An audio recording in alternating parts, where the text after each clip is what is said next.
बोलो सियावर रामचंद्र की जय।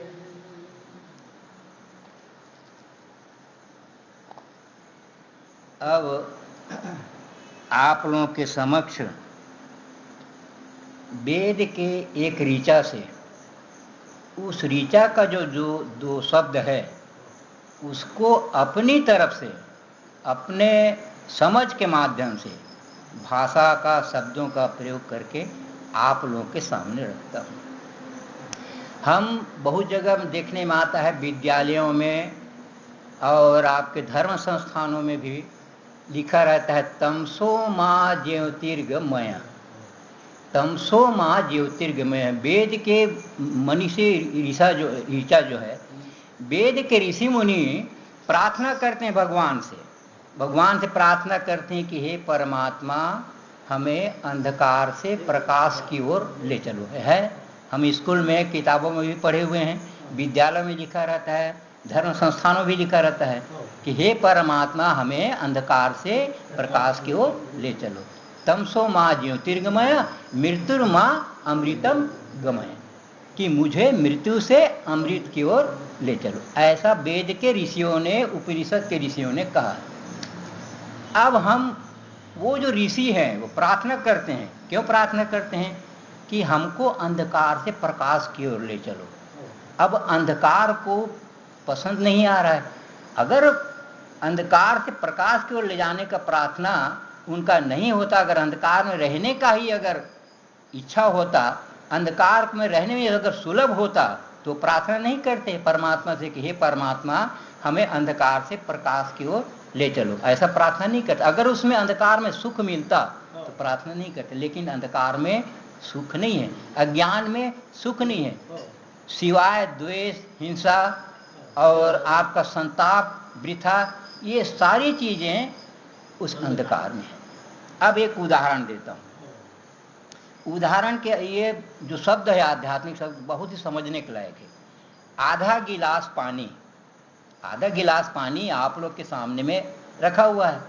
आधा गिलास खाली है, आधा गिलास भरा हुआ है। तो अब आधा गिलास भरा हुआ पानी वह भी सत्य है, आधा गिलास खाली है वह भी सत्य है। अब हम कहते हैं कि अंधेरा है, हम आपके कहने से अंधेरा है यह भी सत्य है, अंधेरा नहीं है यह भी सत्य है। अंधेरा है भी, अंधेरा नहीं है। अंधेरा नहीं है इसलिए कि किसी चीज की कमी है, अंधेरा इसलिए है कि प्रकाश की कमी है। आधा गिलास खाली है इसका मतलब है कि पूरा भरा हुआ नहीं है, आधा गिलास भरा है। तो अब पॉजिटिव कौन सा हुआ? पॉजिटिव अर्थात वास्तविक में जो विधायक सत्य है, आधा गिलास भरा हुआ वही तो सत्य है। आधा गिलास पानी जो भरा हुआ है वही सत्य है, आधा गिलास खाली है वो नकारात्मक है, निगेटिव हो गया हो। तो वास्तविक में प्रकाश का न होना अंधकार कहा जाता है। अंधकार अपने आप में कोई अस्तित्व है नहीं, प्रकाश की कमी है। अब ऋषि जो है मनीषी वो प्रार्थना करते हैं कि हमको अंधकार से प्रकाश की ओर ले चलो। हे परमात्मा ओम भूर्भुवः स्वः तत्सवितुर्वरेण्यम भर्गो देवस्य धीमहि धियो यो न प्रचोदयात्। ये गायत्री छंद है, गायत्री छंद है। इसमें जो है ओम सवितुर्व वरेण्य रेण्यम, ओम सवितत् सवितुर्व वरेण्य रेण्यम, अर्थात हे सविता, हे सूर्य, आप तेज के पुंज हो और आप हमको बुद्धि में, धीमहि, हमारी जो बुद्धि में तेज प्रदान करो।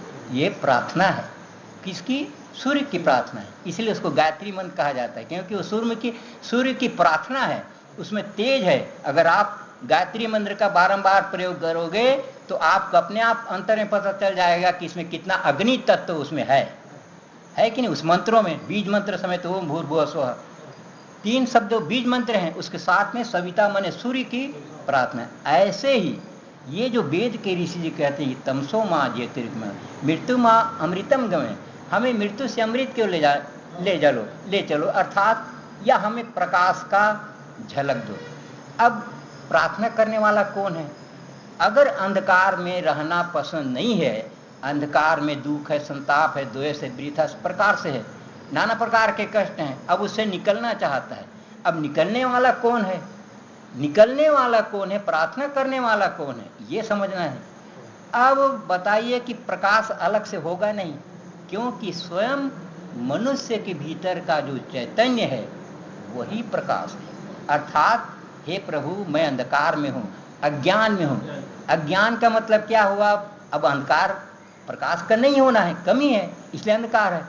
अब अज्ञान का मतलब क्या है कि हमारी जो चेतना है मनुष्य शरीर में आकर के सीमित में बंधा जाता है, एक कारागृह में बंध जाता है। ये जो चेतना है हमारी कारागृह में बंद हो गया, तो अब ये निकलना चाहता है, उड़ान भरना चाहता है, आकाश में अपनी ऊंचाई में जा करके फैलना चाहता है, विराट होना चाहता है।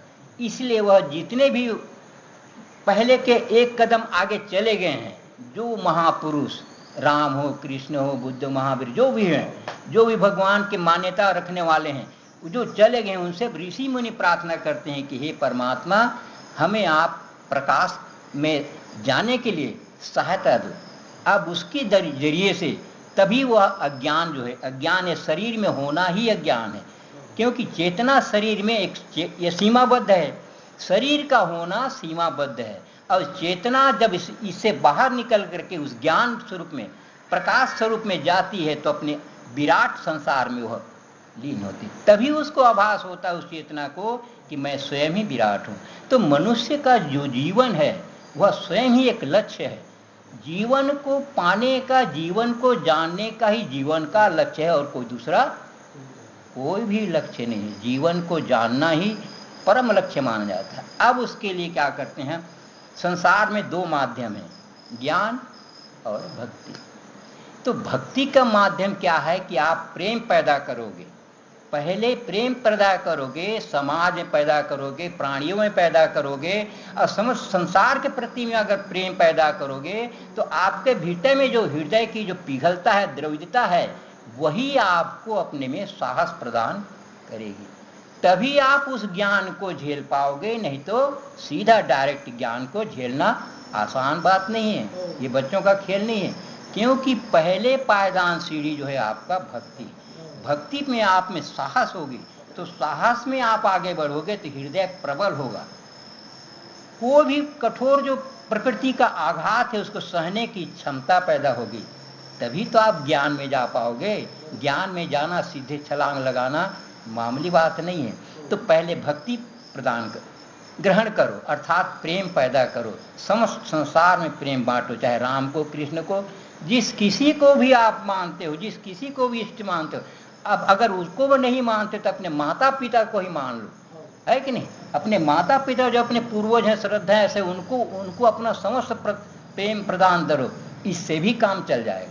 लेकिन प्रेम होना चाहिए, जब प्रेम हो गया तो वही प्रेम बलवान होकर के ज्ञान को पकड़ने की, प्रकाश में जाने की क्षमता पैदा होती है। तो हम इधर कहते हैं कि वो कहना चाहिए कि हालांकि बिना गुरु के कोई मार्ग बताने वाला नहीं, मार्ग कोई बताता नहीं है, ये गलत बात है। कोई सदगुरु आज तक नहीं हो। सदगुरु का मतलब ये नहीं, बाकी गुरु संसार में है, आपका कर्म के लिए गुरु है, जीवन चलाने के लिए गुरु हैं, कुछ कला हासिल करने इसके लिए गुरु हैं। वैसे तो पैदा होते ही माता गुरु होती हैं, माता पिता गुरु होते हैं, जो व्यवहार के लिए आचार्य बनते हैं। इसी तरह से सारे संसार में चलने के लिए गुरु की आवश्यकता है। लेकिन जब सत्य को पाने के लिए सदगुरु होता नहीं, केवल वो जो सदगुरु है वह हम अपने भाषा से कहते हैं सदगुरु, लेकिन वो अपने आप में नहीं है। सदगुरु साक्षात परम ब्रह्म तस्मै श्री गुरुवे नमः। वो जो गुरु होता है सत्य को जान लेने वाला, वही साक्षात परम गुरु। उसका कोई आग्रह नहीं होता कि आपके कहने से कि वो इस तरह से बनाए, उसका कोई आग्रह नहीं, वो अपने आप में पूर्ण है। वो होते कि फूल की सुगंध की तरह है, उसके पीछे में अगर आप लग गए, आप में जिज्ञासा है, आप उसके सानिध्य में आ गए, तो आपका बुझा हुआ दीपक भी जल जाएगा, आपको उस फूल का सुगंध मिल जाएगा, ये निश्चित बात है। केवल सदगुरु के माध्यम से रहने से आपको मार्ग मिल जाता है, लेकिन आपके भीतर में वो मीमांसा, वो जिज्ञासा, वो लगन होना चाहिए। तभी आप अगर पात्र बनोगे तो उसकी जो तेज है, उसका जो प्रभाव है, आप पकड़ने में सक्षम होगे, अन्यथा नहीं हो पाओगे। तो केवल प्रधानता किसकी है? शिष्य के जिज्ञासा की प्रधानता है। गुरु तो अपने आप में उड़ेल रहा है, आपके कहने से नहीं, कि किसी के कहने से नहीं। गुरु का जो प्रभाव है वह उड़ेल रहा है प्रभाव को, तेज को। अगर आप में पकड़ने की क्षमता है, पात्र है, तो आप उसके सानिध्य में जाओ, अपने आप वह जो प्रभाव है, वह जो प्रसाद है, वह उतरने लगता है। इतना ही फर्क है सदगुरु का। सदगुरु हम अपने तरह से कहते हैं, लेकिन वो अपने आप में सदगुरु नहीं है। वो तो अपना काम किया और चलता बना, संसार से गुजर गया वो। उसके पीछे में अगर आपकी लालसा है तो आप पीछे पीछे जाइए उसके, आपका भी काम सुलभ हो जाएगा। तो ये जो है जीवन को जानने की कला, हम इसको हम गुरु कहते हैं। नहीं तो गुरु है वास्तविक में संसार में चलने के लिए गुरु की आवश्यकता है, क्योंकि बिना गुरु के आप नहीं चल सकते, क्योंकि माता गुरु है, वह पहले आपको संसार में चलने के लिए शिक्षा देती है। इसी तरह सारे संसार में चलने के लिए गुरु की भी आवश्यकता होती है। और वैसा गुरु अगर मिल जाता है, तस्मै साक्षात परम ब्रह्म तस्मै श्री, ऐसे जो सत्य को जानने वाला उसके सानिध्य में हो गए, तब तो फिर जीवन धन्यता का पात्र है। तो जहाँ तक हो सके मनुष्य को अपने हृदय में प्रार्थना करना चाहिए कि हे परमात्मा, मुझे अंधकार से प्रकाश में जाने के लिए, मेरे स्वयं के प्रकाश को जानने के लिए मुझे ऐसा साहस प्रदान करो, ऐसा कुछ कृपा करो, ऐसा कुछ प्रसाद दो जिसे मैं अपने स्वयं को प्रकाश को जान सकूं। इतना ही मनुष्य की प्रार्थना विशेष प्रधानता होती है। बोलो सियावर रामचंद्र की।